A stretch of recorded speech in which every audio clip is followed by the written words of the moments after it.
Di saat proyek pembangunan di Banyuasin masih menunggu pengesahan DIPA yang saat ini masih di pemerintah provinsi, proyek pembangunan jalan yang dilakukan oleh PT Fajar Indah Satya Nugraha dengan menelan nilai anggaran 4 miliar 834 juta rupiah, bahkan sudah dilakukan kontrak kerja pada 7 Januari 2016.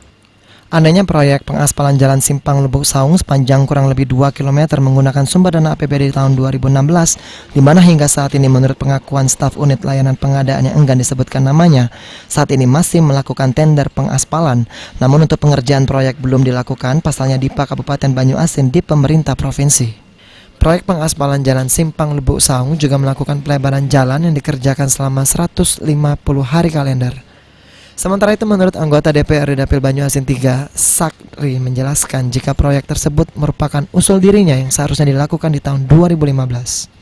Sayangnya saat ditemui tak ada seorang pun pejabat dari Dinas PUBM Kabupaten Banyuasin berada di tempat, baik bidang program, bidang pembangunan, dan bidang pemeliharaan untuk dimintai keterangan. Sulaiman, PAL TV.